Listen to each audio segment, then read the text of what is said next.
बरसों से जिस दिन का इंतजार था, आज आखिर वो दिन आ ही गया। तुम मेरे सामने हो और मैं तुम्हारे सामने। हम दोनों एक दूसरे के कितना करीब।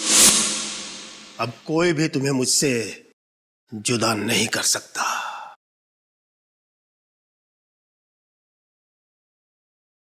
मैं तुम्हें कभी भी अपनी नजरों से दूर जाने नहीं दूंगा, कभी नहीं। नमस्कार, सभी कला प्रेमियों का स्वागत है। मेरे एग्जीबिशन में आने के लिए आप सभी को बहुत बहुत धन्यवाद। खासकर केसीपी प्रद्युमन और उनकी टीम को, जिन्होंने आज यहाँ आने के लिए अपना समय निकाला। अब मैं इस शहर के जाने माने उद्योगपति और इस फंक्शन के चीफ गेस्ट मिस्टर मुकुल जी से निवेदन करता हूँ कि वो रिबन काटकर इस प्रदर्शनी का शुभारंभ करें। Please welcome. Thank you thank you thank you. आपने मुझे यहाँ बुलाया, ये मेरा सौभाग्य है, पर ये रिबन मैं अकेले नहीं काटूंगा। मैं एसीपी प्रद्युमन के साथ मिलकर इसे काटना चाहूंगा, क्योंकि आप लोगों की वजह से ही हम लोग सुरक्षित हैं। अरे नहीं नहीं मुकुल जी, ये रिबन आप ही काटिए। देखिए, हम जो करते हो हमारी ड्यूटी है, फर्ज है हमारा। प्लीज आइए ना please. Mukul ji please please please come on, आइए सर।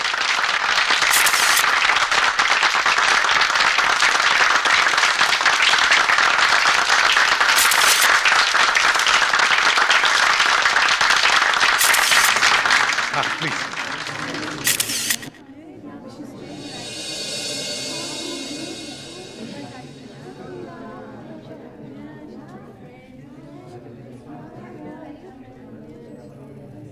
बहुत अच्छी पेंटिंग बनाई है आपने।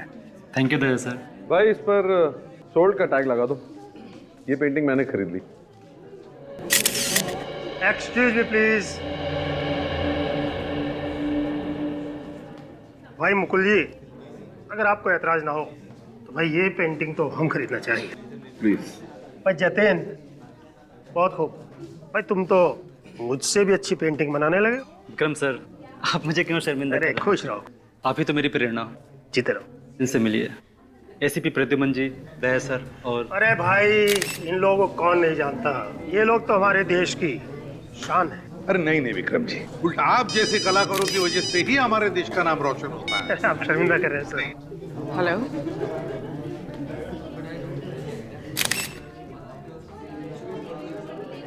कब?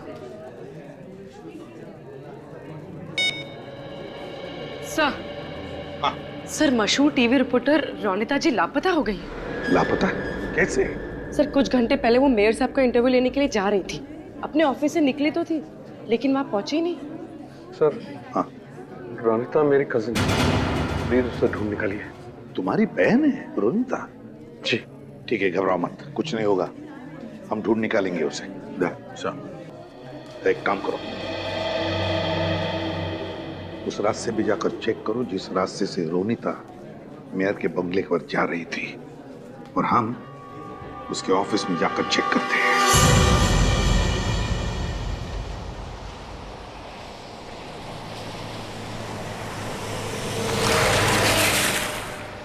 सर हमें रोनिता जी के ऑफिस से निकले हुए 40 मिनट हो गए। वो मेयर साहब से मिलने यहीं से गई होंगी, लेकिन उनकी गाड़ी अभी तक दिखाई नहीं दी। वही समझ में नहीं आ रहा पूर्वी, ये रोनिता जी गायब कहाँ हुई?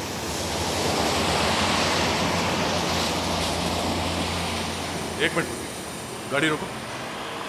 लगता है ये रोनिता जी की गाड़ी है।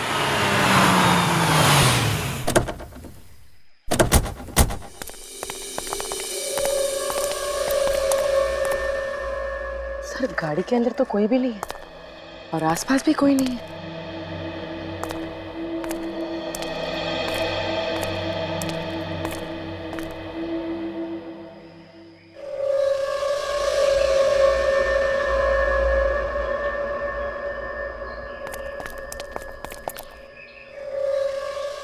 टायर का निशान देख के लगता है कि यहाँ पे कोई ट्रक खड़ा था। सर मतलब रोनिता जी की गाड़ी के ठीक पीछे एक ट्रक भी पार्क था। और इस निशान से साफ पता चलता है कि वो ट्रक बाद में यहाँ इस रोड पे गया है।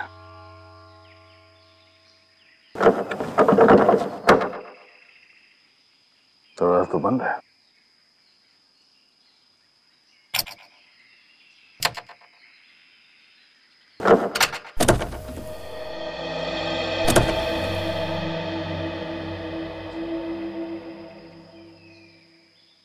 गाड़ी के अंदर देख के लगता तो नहीं है कि यहाँ पे हाथापाई हुई है।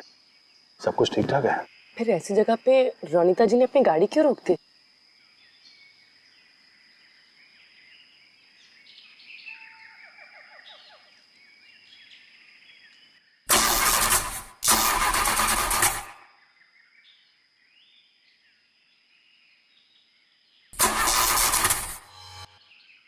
हाँ, रोनिता जी की गाड़ी खराब हो गई थी, इसलिए मजबूरन उन्हें गाड़ी यहाँ छोड़नी पड़ी। सर, हो सकता है किडनैपर उनका ट्रक में पीछा कर रहा हो।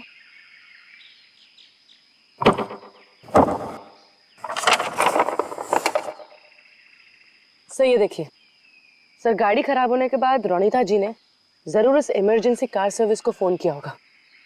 कार सर्विस वाले को? हाँ सर।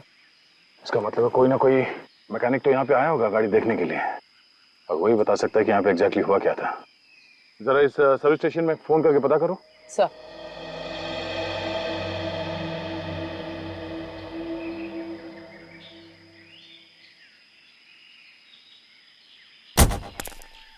सर, उनका कहना है कि रोनिता जी की गाड़ी को चेक करने के लिए एक नरेश नाम का मैकेनिक आया था और उसने अभी तक सर्विस सेंटर को रिपोर्ट नहीं की। नरेश? चीफ एडिटर,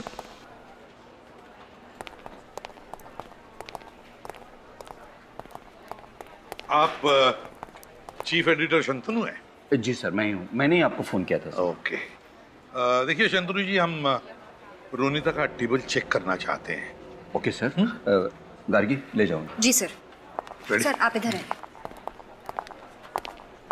शंतनु जी, क्या लगता है आपको, वाकई रोनिता का किडनैप हुआ है? हाँ सर। अच्छा, किसने किया होगा ये? किसी पर शक है आपको? पता नहीं सर, वैसे रोनिता तो एक बहुत ही होशियार और निडर रिपोर्टर थी। उसने कई हाई प्रोफाइल लोगों के गैर कानूनी धंधों का पर्दाफाश किया था सर। ओह, समझ में नहीं आता कि किस पर शक किया जाए और किस पर नहीं किया जाए। शंतनु जी एक बात बताइए, ये रोनिता फिलहाल किसकी स्टोरी पर काम कर रही थी? पता नहीं सर, वो अपनी न्यूज़ स्टोरी तभी बताती थी जब उसका सारा रिपोर्ट तैयार हो जाता था। ओह, सर, हाँ हाँ फ्रेडी, ये फाइल देखिए सर। इस फाइल को आखिरी बार 6:20 को मॉडिफाई किया गया था। और रोनिता भी करीब 6:30 बजे ऑफिस से बाहर निकली थी। मतलब रोनिता ऑफिस से बाहर जाने से पहले किसी फाइल पर काम कर रही थी। इस फाइल पर, फाइल खोल के देखा? इस फाइल को खोलने के लिए पासवर्ड चाहिए। उन्होंने इसे लॉक करके रखा है। तो मैंने रोनिता टाइप करके देखा, मगर पासवर्ड कुछ और ही है। पासवर्ड जानती है? सर अब बोल्ड BOLD टाइप कीजिए। पिछले प्रोजेक्ट में जब हमने साथ काम किया था तो उसने अपनी फाइल का पासवर्ड बोल्ड ही रखा था। BOLD।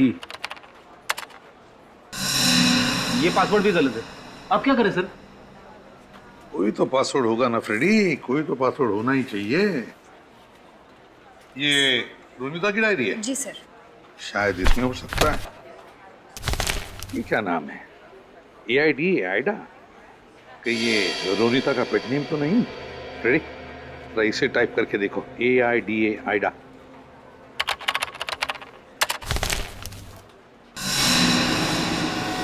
सर, ये फाइल तो डिलीट होगी। फाइल डिलीट हो गई? इसका मतलब है रोनिता ने अपने कंप्यूटर को इस तरह से सेट करके रखा है कि अगर कोई 3 बार गलत पासवर्ड टाइप करे तो फाइल डिलीट हो जाएगी। ऐसा ही हुआ होगा। देखते हैं और कुछ है क्या। व्योम कौन है? सर व्योम को रोनिता का दाहिना हाथ समझिए। उसकी न्यूज स्टोरी के लिए सारी जानकारी वही ढूंढ कर लाता था। अच्छा, तो फिर ये व्योम जरूर जानता होगा कि रोनिता किसकी स्टोरी पर काम कर रही थी। व्योम।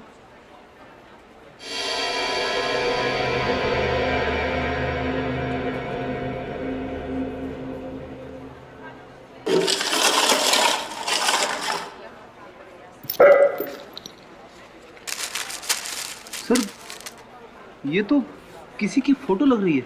हाँ फ्रेडी। सर रोनिता को मैंने ये फोटोज डस्टबिन में डालते हुए देखा था। उसकी उसके बाद वो जल्दी जल्दी में कहीं बाहर निकल गई। अच्छा, तो देखे तो सही लगा कर किसकी फोटो है ये।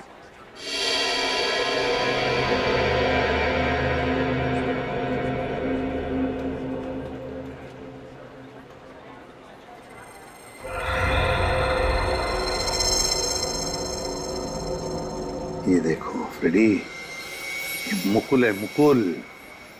और लगता है कि ये किसी को पैसे दे रहा होगा।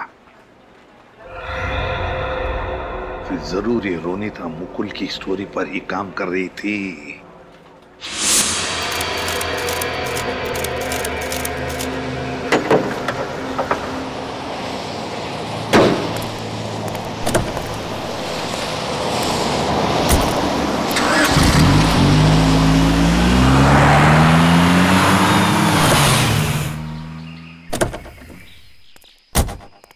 नरेश, जी, हम लोग सीआईडी से हैं। क्या आपने रोनिता जी का कंप्लेंट कॉल अटेंड किया था? कार नंबर है XC021346। हाँ सर, मुझे ही भेजा गया था।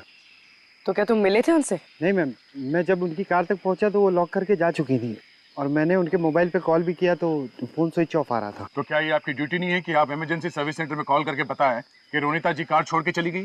सॉरी सर, एक्चुअली मुझे पहुंचने में थोड़ा लेट हो गया था, तो मुझे लगा कस्टमर मेरे बॉस से कंप्लेंट ना कर दे, इसलिए मैंने अपने बॉस को कॉल ही नहीं किया।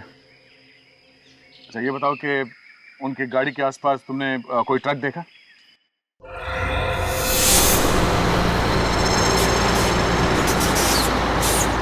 हाँ सर, जब मैं गाड़ी के पास पहुंचा था एक आइसक्रीम ट्रक को जाते हुए देखा।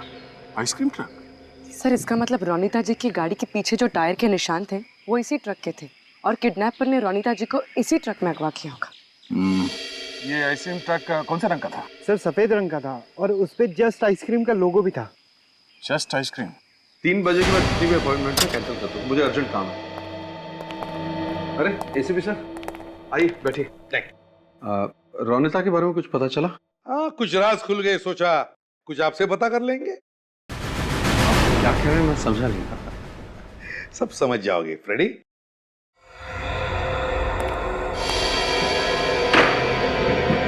ये सब क्या हो रहा है? आप मुझ पर शक कर रहे हैं? मैं भला अपनी कजिन को क्यों अगवा करवाऊंगा? इसलिए ये फोटोग्राफ आपको कहां से मिला? सवाल हम तुम्हें पूछने आए, उल्टे सवाल पे सवाल तुम हमें पूछे जा रहे हो। वाह, बताओ कौन है ये आदमी? और उसे पैसे ही दे रहे हो ना तुम? ये एक एजेंट है, लेकिन मैं किसी से भी मिलूं, कुछ भी करूं, इससे रोनिता का क्या लेना देना? क्योंकि ये फोटोग्राफ रोनिता के ऑफिस में से हमें मिला है, उसकी टेबल पर से। इसका मतलब रोनिता मुझ पर नजर रखी हुई थी, लेकिन क्यों? मुझे तो इस बारे में पता भी नहीं। झूठ बोल रहे हैं आप। आपकी अपॉइंटमेंट डायरी में व्योम का नाम लिखा हुआ है। कौन है ये व्योम? इस व्योम का नंबर तुम्हारे डायरी में कैसे? क्यों? सर, ये वो आप मेरी पूरी बात सुन लीजिए। मुकुल जी, तुम्हारे मेहमान बनकर हम तुम्हारे एग्जीबिशन में आए थे, अब तुम हमारे मेहमान बनकर हमारे ब्यूरो में चलिए। इस रोड पर तो हमारा ट्रक कभी जाता ही नहीं। ये जरूर वही ट्रक होगा जो कुछ दिन पहले चोरी हो गया था। कहाँ से चोरी होता है ट्रक हमारा? ट्रक का ड्राइवर ट्रक को लेकर अपने घर गया था, वहीं पर किसी ने उस पर हमला किया और ट्रक लेकर भाग गया। सर, ये उस ट्रक का ड्राइवर है, मोंटू। मोंटू, ये सब कब हुआ, कैसे हुआ, शुरू से बताओ। साहब, मैं ट्रक लेके अपने घर गया था खाना खाने और पीछे से कोई ट्रक में घुसा और मेरे ऊपर वार कर दिया। आपने उसका चेहरा देखा था? नहीं, उसने किसी चीज से वार किया और मैं बेहोश हो गया। अच्छा, उस आदमी के बारे में कुछ और बता सकते हो? साहब, उसके शरीर से मांस की बदबू आ रही थी। मांस की बदबू? Thank you. टीवी रिपोर्टर की किडनैपिंग, आइसक्रीम ट्रक की चोरी और किडनैपर के शरीर से मांस की बदबू, सारे कड़ियों को जोड़ना होगा। बताओ मुकुल, अपनी बहन रोनिता को किडनैप करके कहां रखा है तुमने उसे? सर, मैंने रोनिता को किडनैप नहीं किया। इनफैक्ट जब ये खबर मिली, मैं तो आप ही के साथ था एग्जीबिशन में। क्या चाल चली है तुमने मुकुल जी? हाँ, हमारे साथ रहकर तुमने अपनी बहन को किडनैप करवा लिया ताकि तुम पर कोई शक ना करे, है ना? पर सर, मैं रोनिता को क्यों किडनैप कराऊंगा? क्योंकि आप बड़े बड़े टेंडर रिश्वत खिला के पास करवाते हैं और रोनिता इस बात को दुनिया के सामने लाना चाहती थी, इसलिए। क्यों, है ना ये सच? हाँ, ये सच है कि टेंडर पास करवाने के लिए मैं थोड़ी बहुत हेरा फेरी करता था, पर रोनिता इस बात को जानती थी, मुझे पता नहीं था। फिर तो आप व्योम को भी नहीं जानते होंगे। कौन व्योम? व्योम, वही व्योम जो तुम्हारे काले कारनामे तुम्हारी बहन रोनिता को बताता था और जिसका फोन नंबर हमें तुम्हारे ऑफिस से मिला, वो व्योम। ओके, मैं मानता हूं कि मैं व्योम को जानता हूं। मेरे अलावा दूसरे जिन लोगों ने टेंडर्स भरे हैं उनकी कॉपीज चुराकर मुझे लाकर देता था, पर यही बातें वो रोनिता को भी बताता था, मुझे पता नहीं था। अच्छा, नहीं मालूम? पूर्वी, जरा व्योम को फोन लगा। सर। विनीत, उस आइसक्रीम के ट्रक ड्राइवर से कुछ पता चला? सर, वो ड्राइवर कुछ देख तो नहीं पाया, लेकिन हाँ, उसने इतना जरूर बताया कि जिस आदमी ने उसके ऊपर हमला किया था उसके शरीर से कुछ मांस और मटन की बू आ रही थी। मांस मटन की बू आ रही थी? इसका मतलब है ये आदमी जरूर वहीं पे काम करता होगा जहां पर मांस मटन का पैकिंग होता है। जरा मैप निकालो।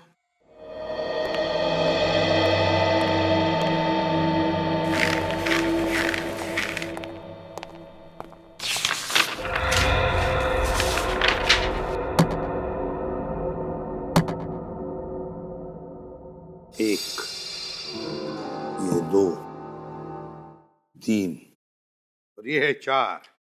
शहर में 4 जगह हैं जहां पर मांस मटन का पैकिंग होता है। मतलब सर, हमें इन चारों जगहों को जाकर चेक करना पड़ेगा। बिल्कुल चेक करना पड़ेगा। सर, हाँ। सर, व्योम का फोन ऑन हो चुका है, उसकी लोकेशन ट्रैक हो गई है। कहां पर? Sir, Chincholi area. Chincholi area? Vyom? उठाओ इस व्योम को चिंचोली एरिया से, पता तो चलेगा ये मुकुल सच बोल रहा है या ये व्योम।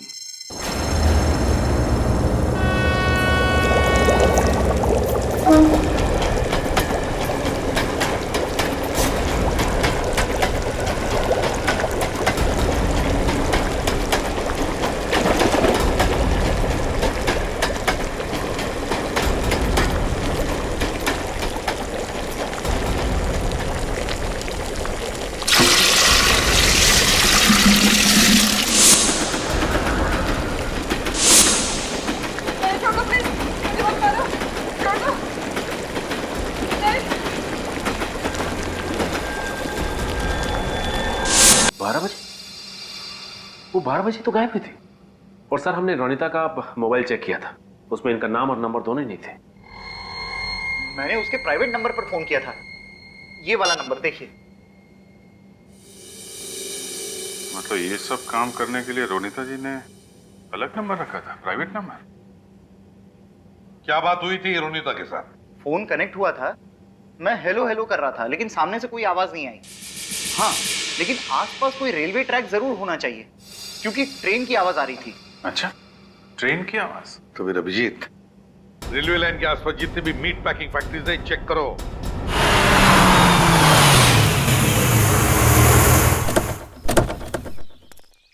ये आइसक्रीम ट्रक तो यहाँ पर है, इसी में रोनिता जी को किडनैप किया गया था। इधर ही होनी चाहिए।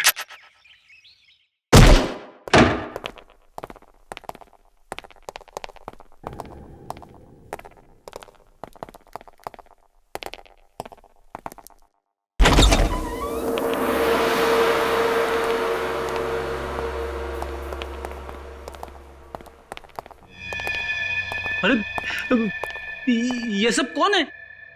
सर, ये पुतले हैं सर। मोम के पुतले। बाहर आइसक्रीम का ट्रक, यहाँ मोम के पुतले और रोनिता जी गायब। चेक करो।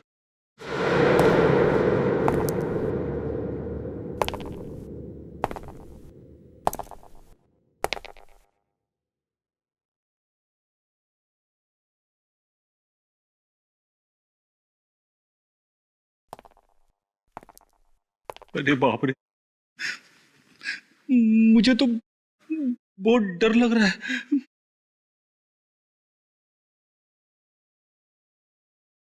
कितनी ठंडी है यहाँ पे, मगर मुझे बहुत पसीने छूट रहे हैं।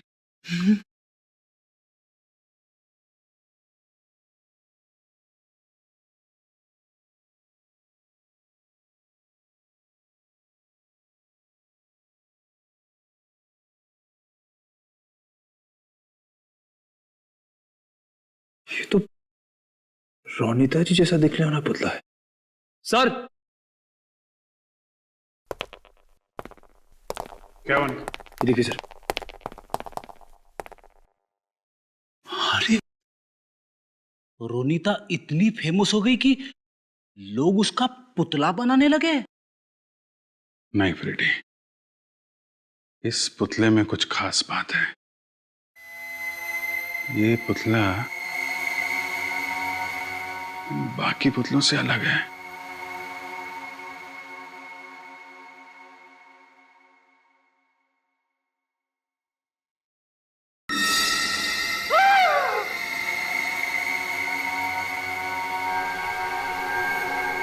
रोनिता जी,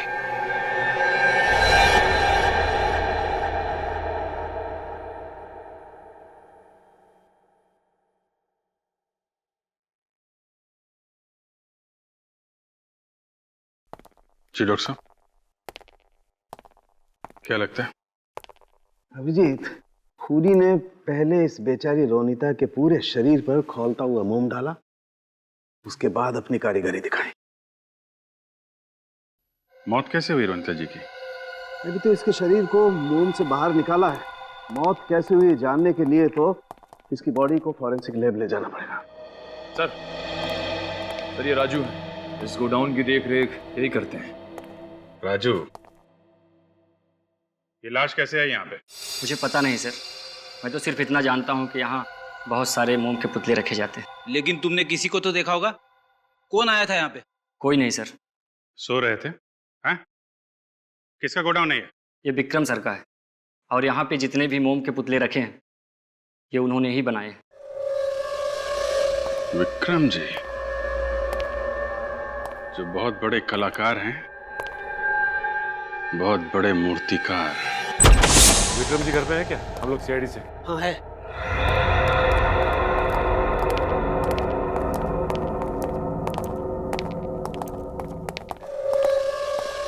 कहिए सर, मैं आपके लिए क्या कर सकता हूँ? तुम्हारे वर्कशॉप में विक्रम जी हमें रोनिता जी की लाश मिली है। लाश? क्या? लाश मेरे वर्कशॉप से? जी हाँ। क्यों फोन किया आपने उनका? तुम्हें क्या लगा किसी को पता ही नहीं चलेगा कि वो मोम का पुतला नहीं, एक औरत की लाश है जिस पर मोम की परत चढ़ी हुई है? बताइए, क्यों किया इतने बेदर्दी से खून? मैंने रोनिता जी को नहीं मारा सर। मैंने जानता कि रोनिता जी की लाश का पुतला बनाकर किसने और क्यों मेरे वर्कशॉप में रखा सर। सर मैं तो पिछले कई दिनों से अपने वर्कशॉप में गया ही नहीं सर। आप लोग चाहें तो वहां जाकर पूछताछ कर सकते हैं सर। मैं रोनिता जी को जिंदगी में कभी मिला तक नहीं सर। अब मेरा उनसे कोई संबंध ही नहीं। मैंने तो सिर्फ उनको टीवी पर देखा है बस। चलो मान लिया विक्रम जी कि तुम रोनिता जी को जानते ही नहीं थे, लेकिन एक बात तो बता सकते हैं कि उनकी लाश से बना ये मोम का पुतला तुम्हारे वर्कशॉप में कैसे? वो मैं नहीं जानता सर। हाँ सर, एक बात है, कल सुबह मेरे वर्कशॉप के सब पुतले एक प्रदर्शनी के लिए ले जाए जाने वाले थे। क्या कहा? प्रदर्शनी में? हाँ सर। अभिजीत, इसका मतलब है कि ये खूनी अपना जुर्म छुपाना नहीं चाहता। वो चाहता है कि रोनिता जी की लाश से बना मोम का पुतला पूरी दुनिया देख सके।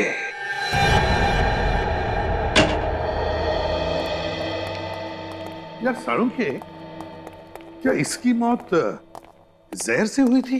नहीं बिल्कुल नहीं। मगर सर इनके बॉडी पे तो कोई निशान भी नहीं है, और ना ही इन्हें गोली मारी है या किसी ने चाकू मारा है, तो फिर इनकी मौत हुई कैसे? रोनिता जी की मौत दम घुटने की वजह से हुई। दम घुटने की वजह से? हाँ, मतलब सर खूनी ने पहले रोनीता की सांसें रोक दी, उसके बाद इसके शरीर पर गर्म मोम डाला।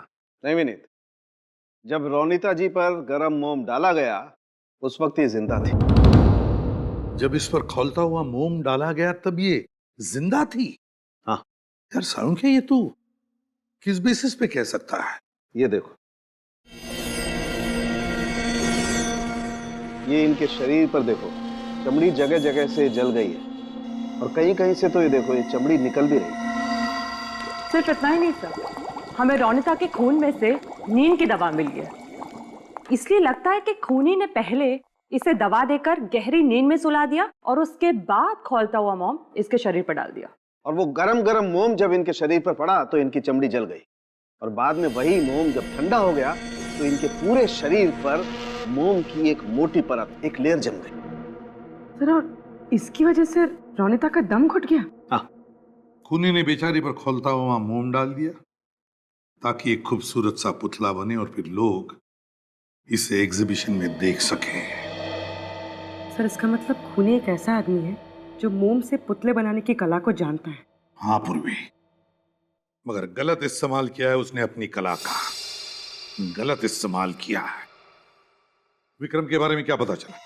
तो विक्रम का हमारे पास कोई क्रिमिनल रिकॉर्ड नहीं है। क्या? विक्रम का कोई भी क्रिमिनल रिकॉर्ड नहीं? एसीपी प्रद्युमन, या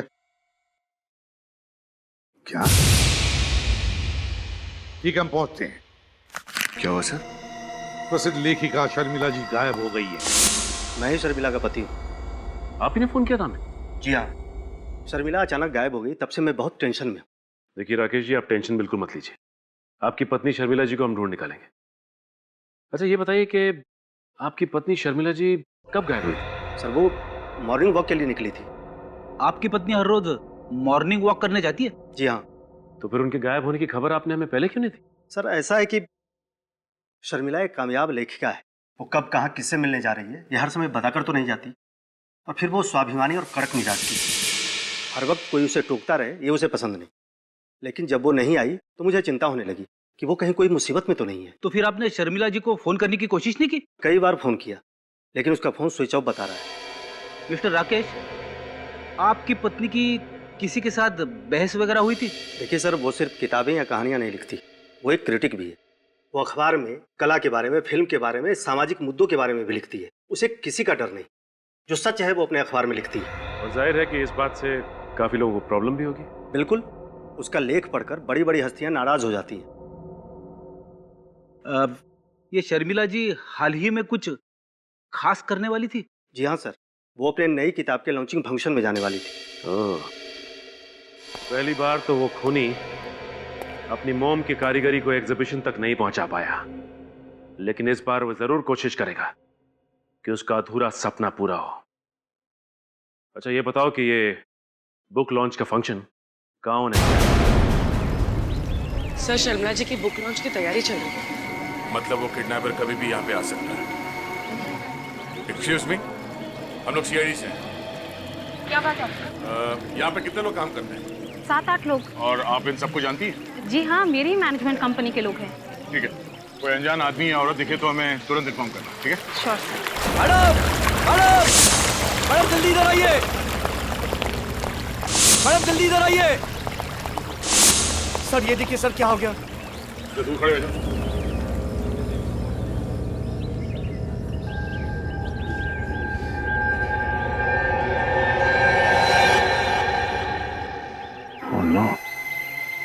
लाश। सर रोनिता जी की तरह इस पर भी खौलता हुआ मोम डाला गया, इसलिए शर्मिला जी की मौत हो गई। ये खूनी ये सब कर क्यों रहा है? और शर्मिला जी की मोम के पुतले को यहाँ अंदर लाया कैसे? ये पुतला अंदर आया कैसे? आपने से किसी ने उस खूनी को देखा?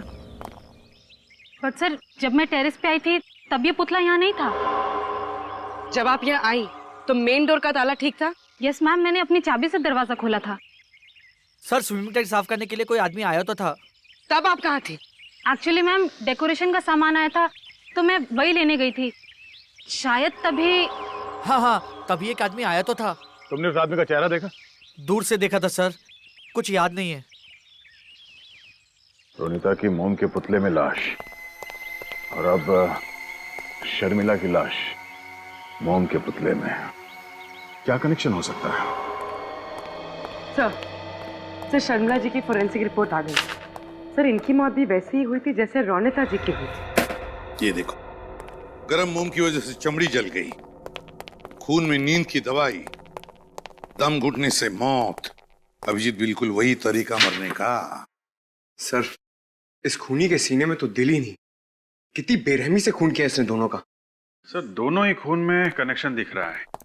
रोनिता जी और शर्मिला जी, दोनों औरतों की उम्र 40 साल, एक टीवी रिपोर्टर, एक लेखिका, दोनों निडर औरतें, दोनों का काम एक, समाज में काले कारनामे करने वाले लोगों का पर्दाफाश करना। इसीलिए दोनों को मार डाला।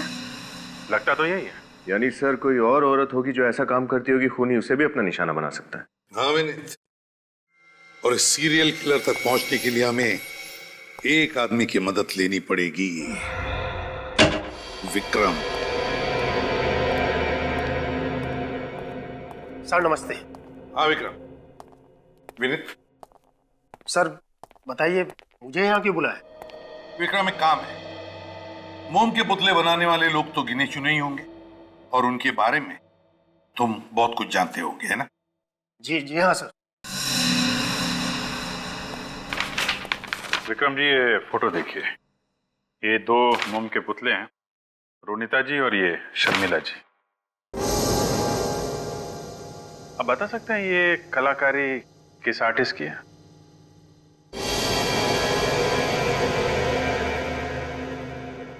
सर दोनों पुतले एक ही कलाकार के बनाए हुए हैं। दोनों पुतलों के एक ही स्टाइल में तराशा गया है। छोटी से छोटी बारीकी का बहुत ध्यान रखा गया है। बहुत समय दिया गया है सर ये पुतले बनाने में। कौन आर्टिस्ट है ये? कभी देखा है इसका काम? जी हाँ सर, इस शहर में एक ही कलाकार है जो इस स्टाइल में पुतले बनाता है। कौन है? कौन है वो? जी उसका नाम है उत्तम। उत्तम? ये झूठा इल्जाम है मुझ पर।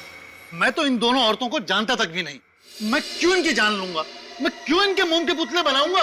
मिस्टर उत्तम, ये जिस तरीके से मोम के पुतले बने, ये लेयरिंग, ये ड्रेपरी का स्टाइल, ये आपका नहीं है। मैं मानता हूं कि ये लेयरिंग और ड्रेपरी का स्टाइल मेरा ही है, लेकिन मेरे स्टाइल में कोई और भी तो काम कर सकता है। मैं इसे साबित कर सकता हूं। अच्छा, कौन बना सकता है? कौन है वो आदमी?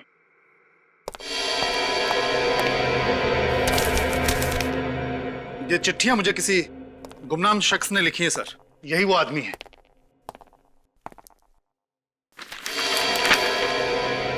तुमसे अच्छा कलाकार तो मैं हूं, लेकिन तुमसे अच्छा नसीब मेरे पास नहीं है। बहुत इंतजार कर लिया, अब नहीं। इस पे ना तो किसी का नाम लिखा है, ना ही कोई पता लिखा है। अब मेरी कला का प्रदर्शन होगा और तुम्हारे बनाए गए मोम के पुतलों से कहीं अच्छे और सच्चे दिखेंगे मेरे मोम के पुतले।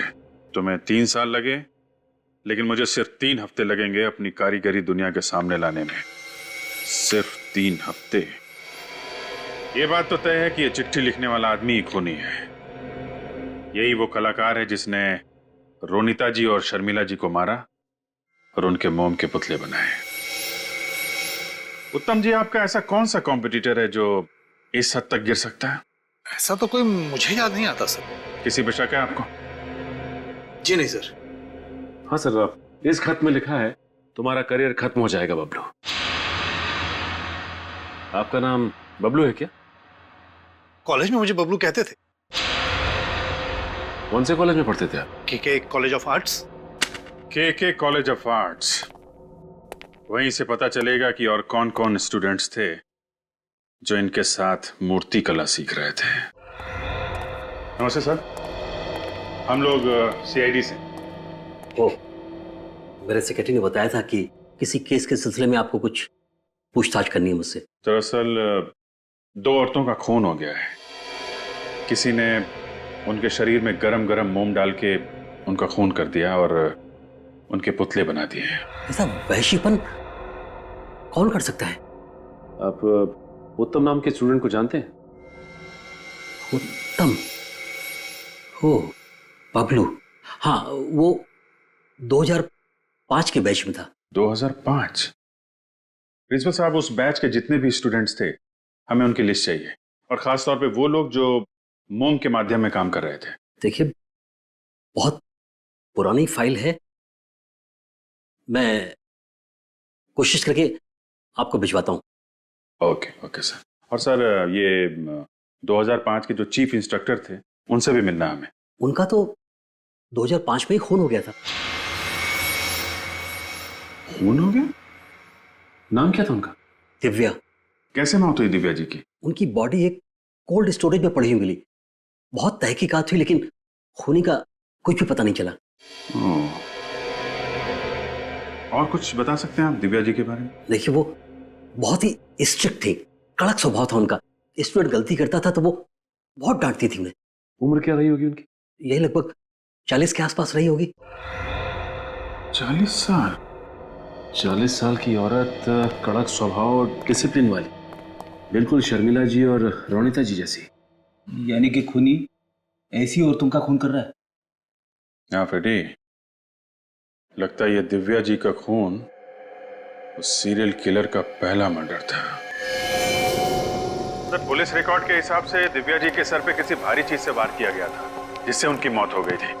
बाद में उनकी लाश एक पुराने कोल्ड स्टोरेज प्लांट में मिली थी। और क्या पता चला दिव्या के बारे में? सर, के स्कूल ऑफ आर्ट्स के स्टूडेंट ने बताया कि वो बहुत ईमानदारी से अपना काम करती थी और थोड़े कड़क स्वभाव की थी, इसलिए बच्चे उनसे डरते भी थे। शर्मिला और रोनिता दोनों भी तो निडर और कड़क स्वभाव की थी, बिल्कुल इस दिव्या की तरह ही। सर, ये उत्तम दिव्या जी का सबसे फेवरेट स्टूडेंट था। अच्छा, इस उत्तम के साथ जो बाकी स्टूडेंट्स थे उनकी लिस्ट मिल गई? जी सर, उत्तम जी के साथ उस बैच में 25 स्टूडेंट्स थे और उनमें से 4 स्टूडेंट्स मोम के माध्यम में काम करते थे। तो फिर इन चारों का कच्चा चिट्ठा निकालो, पता लगाओ इन चारों के बारे में। सर, मैंने प्रिंसिपल से रिकॉर्ड्स मंगवाए, आज आ जाएंगे। हेलो, क्या? कहां से? ओके, हम लोग देखते हैं। सर, हाँ, सोशल एक्टिविस्ट रजनी जी का किडनैप हो गया है। रजनी का किडनैप हो गया है? कहां पर? मॉर्निंग वॉक से लौट रही थी सर, घर के सामने किसी ने अगवा कर लिया। वो खूनी उन्हें कहाँ ले गया होगा सर? एक जगह हो सकती है जहां खूनी ने पहला खून किया था दिव्या जी का, वो बंद पड़ा हुआ सुनसान कोल्ड स्टोरेज प्लांट। हाँ अभिजीत, बिल्कुल सही है। इससे पहले कि रजनी की जान चली जाए, हमें इस खूनी को पकड़ना ही होगा। तुम कौन हो? क्यों मुझे लेकर आए हो? मुझे जाने दो प्लीज। मैंने तुम्हारा क्या बिगाड़ा है? कैसे जाने दूं? तुम ये सब इसलिए कह रही हो क्योंकि तुम नहीं जानती हो, दुनिया की सबसे सुंदर और महान मूर्तियों में तुम्हारा नाम लिया जाएगा। आज से हजारों साल तक लोग तुम्हें याद करेंगे। अमर होने वाली हो तुम। करना क्या चाहते हो तुम? ज्यादा कुछ नहीं, बस तुम्हारी मोम की मूर्ति बनाना चाहता हूं मैं। ये जो तुम्हें सामने गरम गरम खौलता हुआ मोम दिखाई दे रहा है ना, ये मोम तुम्हारे शरीर पर डाल दूंगा। थोड़ा सा जलेगा, ज्यादा नहीं, क्योंकि मैंने ऑलरेडी तुम्हें सेडेटिव दे रखे हैं। उसके बाद मैं तुम्हें कोल्ड स्टोरेज में डाल दूंगा और ये गरम गरम पिघलता हुआ मोम तुम्हारे शरीर पर जम जाएगा। और उसके बाद मैं अपनी कलाकृति दिखाऊंगा। नहीं प्लीज, मुझे मरना नहीं है।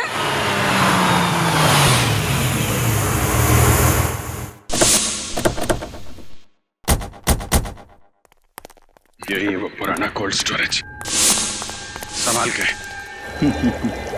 मोम भी सही तापमान पर गर्म हो गया है। नहीं, मुझे नहीं मरना है, छोड़ दो मुझे।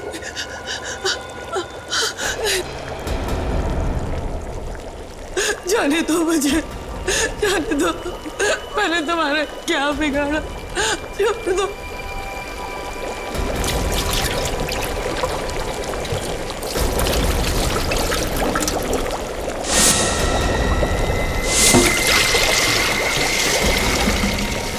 जाने दो, भगवान के लिए छोड़ दो मुझे। तुम ऐसा नहीं कर सकते। नहीं, नहीं, मुझे जाने दो मुझे। शुभ काम के समय रोया नहीं करते, हंसो, मुस्कुराओ। अरे मुस्कुराओ, तुम्हारे अमर होने का समय आ गया है। तुम मेरी सबसे खूबसूरत कृति होगी और तुम्हारी मूर्ति की नुमाइश मैं नेशनल म्यूजियम में करूंगा।